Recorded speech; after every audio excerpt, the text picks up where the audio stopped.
ఈరోజు రాష్ట్ర అభివృద్ధి కోసం చేస్తున్న కూటమికి మీరు విమర్శించండి, కాదనట్లా మీరైనా సరే ఏమైనా విమర్శించండి, తప్పలేదు. మంచిని కూడా సమర్థించండి. అలాగే మీరు శాసనసభకు వచ్చి మాట్లాడాల్సిన మీ నాయకుడు మంచిని నిన్ననే సమర్థించాం. ఆ విషయం మీకు ఇక్కడ చెప్పాలి ఏంటంటే, రెండు మంచులు మీ మాటలో మీ భాషలో చెప్పండి, రెండు మంచులు సమర్థించాం. ఒకటి, మీరు కోటి సభ్యత్వానికి దగ్గర కాబోతున్నారు. నిజంగా మిమ్మల్ని మీ నాయకుడి వండర్స్ని నేను అప్రిషియేట్ చేస్తాను. 96 లక్షల సభ్యత్వంలో ఉన్నారు, కోటికి త్వరలో చేరుకోబోతున్నారు. ఇది ఒక్క చంద్రబాబు నాయుడు గారు మాత్రమే చేయగలరు. ఎందుకంటే గ్రాస్ రూట్ లెవెల్ నుంచి పార్టీని బిల్డ్ చేసుకుని వచ్చిన. ఒక నిమిషం చిన్నపరెడ్డి గారు ఒక నిమిషం, లెట్ మీ కంప్లీట్. నేను వస్తా మీ దగ్గరికి, మీరు ఆగండి, లెట్ మీ కంప్లీట్. ఈ కాంట్రడిక్షన్ వల్ల అర్థం కాదు.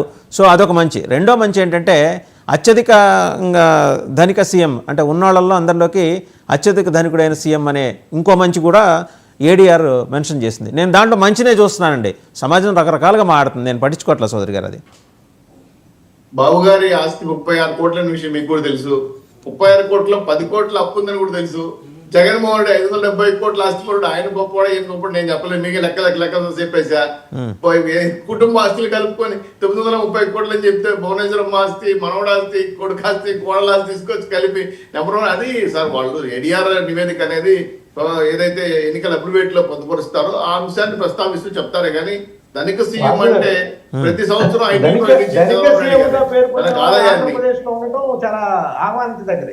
మనం వెల్కమ్ చేయాలి. జగన్మోహన్ రెడ్డి గారు కావచ్చు, చంద్రబాబు నాయుడు గారు కావచ్చు, ఆ క్రెడిట్ మన ఖాతాలో రావడం అనేది మనం నిజంగానే వెల్కమ్ చేయాలి.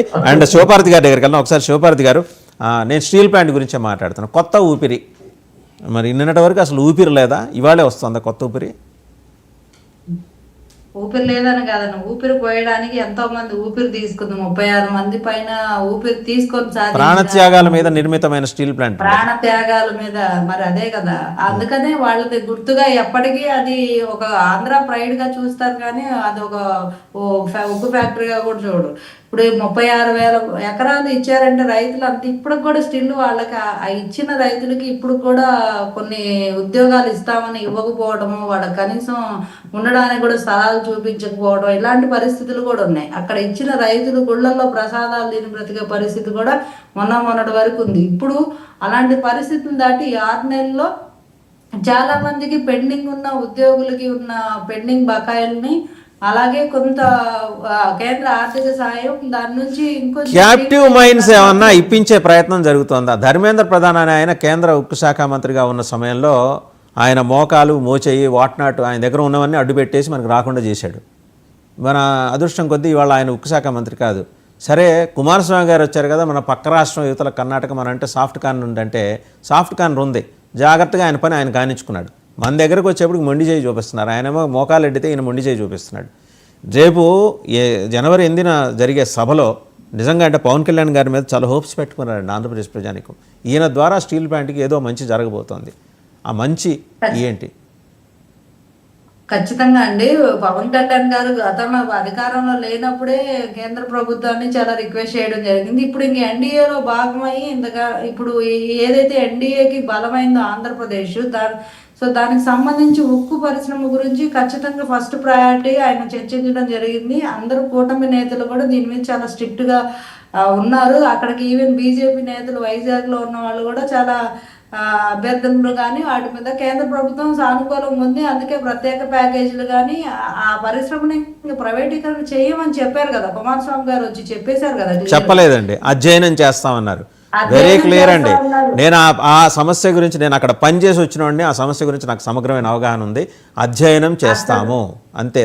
మోదీ గారు ప్రకటిస్తారు దీని మీద. ఖచ్చితంగా ఉక్కు పరిశ్రమ గురించి మాత్రం చాలా ప్రాపర్ గా నిధులు, గనులు అని ఇప్పుడు కొన్ని గనులు కేటాయించండి అని గతంలో అడగడం జరిగింది. దానికి సంబంధించింది వాళ్ళు మైన్స్ ఎలికేషన్ చేస్తారని మేము ఆశిస్తున్నాం. ఉక్కు పరిశ్రమ అనేది ఎట్టి పరిస్థితుల్లో ప్రైవేటీకరణ జరగడానికి కూటమి. చిన్నపరెడ్డి గారు ఒకసారి మాట్లాడతారండి ఫైనల్ గా. చిన్నపరెడ్డి గారు, మీరు చెప్పండి, మా స్టీల్ ప్లాంట్కి సంబంధించి మీకు ఏమైనా ఆశ ఉందా? కొత్త ఊపిరి కోసం అని చెప్పి ఆక్సిజన్ సిలిండర్లు వేసుకుని ఢిల్లీ నుంచి స్పెషల్ ఫ్లైట్లో బీజేపీ వాళ్ళు వస్తున్నారు. దానికి సంబంధించిన ప్రత్యేకమైన ఆక్సిజన్ ప్లాంట్ కూడా పెట్టబోతున్నారు ఆ సభలో. అంటే కొత్త ఊపిరి ఇవ్వబోతున్నారంట. మీకు నమ్మకం ఉందా? ఏది జరిగినా స్వాగతించే వాళ్ళము వైఎస్ఆర్ కాంగ్రెస్ పార్టీ సార్. ఏ మంచి జరిగినా కానీ ప్రత్యేక హోదా వస్తే వీటన్నిటికీ కూడా సమాధానం ఒకటే, ప్రత్యేక హోదా సార్. ఇంకొక మాట చెప్తాను సార్, నేను ఈరోజు సూపర్ 6 తోటి తెలుగుదేశం కూటమి ఇచ్చినటువంటి వాటన్నిటి కూడా రిటర్న్ గిఫ్ట్ ఇస్తా ఉంది. సూపర్ 6 హామీనిచ్చి ఈ రోజు రాష్ట్రంలో 15,000 కోట్ల రూపాయలు కరెంటు బిల్లులతోటి వడ్డించి ప్రజల్ని నడ్డి విరుస్తున్నటువంటి పరిస్థితి. 7 నెలల్లో 1,19,000 కోట్ల రూపాయలు మీకు లేదండి. లెట్ హిమ్ కంప్లీట్ అండి చౌదరి గారు. బీచ్కి ఎంట్రీ ట్యాక్స్ వేసినటువంటి పరిస్థితి, కోట్లలో ఆరోగ్యశ్రీ బిల్లులు పెండింగ్ ఉన్నటువంటి పరిస్థితి, ధాన్యం గిట్టుబాటు ధరలు లేక రైతులు ఇబ్బంది పరుస్తా ఉన్నటువంటి పరిస్థితి, రిజిస్ట్రేషన్ ఛార్జీలన్నీ కూడా విపరీతంగా పెంచి ప్రజల్ని ఈ రాష్ట్రంలో ఉండాలా లేకపోతే ఉండకుండా ఉండాలనేది వాళ్ళు ఏమో కోరుకున్నారో తెలియదు. కానీ ఈ రిటర్న్ గిఫ్ట్స్ తోటి మాత్రం సూపర్ 6 రిటర్న్ గిఫ్ట్స్ తోటి మాత్రం ప్రజలు అల్లకల్లోలం అయిపోతా ఉన్నారు సార్.